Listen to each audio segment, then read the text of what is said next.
நம் ஆண்டவர் இயேசு கிறிஸ்துவின் நாமத்தினால் மகிழ்ச்சியும் சமாதானமும் நம் அனைவரோடும் இருப்பதாக. ரோமையர் 14:1 முடிய நம்பிக்கையில் வலுவற்றவர்களை ஏற்றுக்கொள்ளுங்கள், ஆனால் கருத்து வேறுபாடுகளை பற்றி அவர்களோடு வாதாடாதீர்கள்.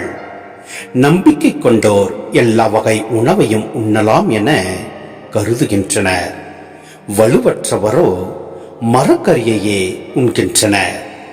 எல்லா வகை உணவையும் உண்போர் அவ்வாறு உண்ணாதோரை இழிவாக எண்ணலாகாது. உண்ணாதோரும் உண்பவருக்கு எதிராக தீர்ப்பளித்தல் ஆகாது.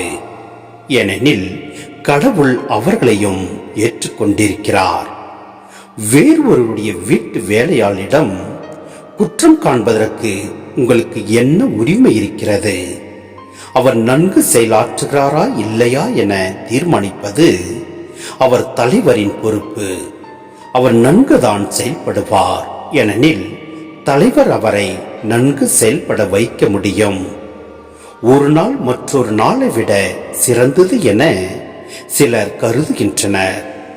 வேறு சிலர் எல்லா நாளையும் ஒன்று போலவே கருதுகின்றனர். இத்தகையவற்றில் ஒவ்வொருவரும் தம் மனதில் செய்து கொண்ட முடிவின்படி நடக்கட்டும். மேற் சொன்னவாறு ஒரு குறிப்பிட்ட நாளை சிறப்பாக கடைபிடிப்பவர் ஆண்டவருக்காகவே அப்படி செய்கிறார். எல்லா வகை உணவையும் உண்போர் கடவுளுக்கு நன்றி கூறி உண்பதால் ஆண்டவருக்காகவே உண்கின்றனர். அவ்வாறு உண்ணாதிருப்போரும் ஆண்டவருக்காகவே உண்ணாதிருக்கின்றனர், ஏனெனில் அவர்களும் கடவுளுக்கு நன்றி கூறுகின்றார்கள். நம்மிடையே எவரும் தமக்கென்று வாழ்வதில்லை, தமக்கென்று இறப்பதும் இல்லை. வாழ்ந்தாலும் நாம் ஆண்டவருக்கென்றே வாழ்கிறோம், இறந்தாலும் ஆண்டவருக்கென்றே இறக்கிறோம். ஆகவே வாழ்ந்தாலும் இறந்தாலும் நாம் ஆண்டவருக்கே உரியவர்களாய் இருக்கிறோம். ஏனெனில் இறந்தோர் மீதும் வாழ்வோர் மீதும் ஆட்சி செலுத்தவே கிறிஸ்து இறந்தும் வாழ்கிறார். சிந்தனை: யூதர்களும் கிரேக்கர்களும் கிறிஸ்துவில் நம்பிக்கை பெற்றபோது தங்கள் சமய மற்றும் கலாச்சார பழக்க வழக்கங்களை அப்படியே விட்டுவிடவில்லை. புலால் உண்பவர்கள் காய்கறிகளை மட்டும் உண்பவர்கள், வெவ்வேறு நாட்களை புனித நாளாக கருதுபவர்கள் என்று வித்தியாசமான வகையில் வாழ்ந்து வந்தனர். இதனால் அவர்களிடையே கருத்து வேறுபாடுகளும் பிரிவினை எண்ணங்களும் முளைத்துவிட்டன.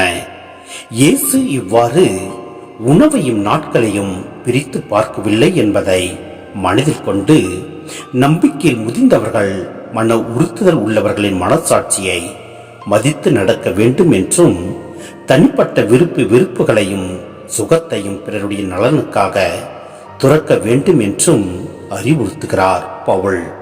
மேலும் இயேசு கிறிஸ்து இறந்து உயிர்த்தெழுந்த காரணத்தால் அவர் வாழ்வின் மீதும் சாவின் மீதும் ஆட்சி புரியும் ஆண்டவராக திகழ்கிறார். எனவே கிறிஸ்துவர் வாழ்வில் தன்னலத்துக்கு இடமே இல்லை.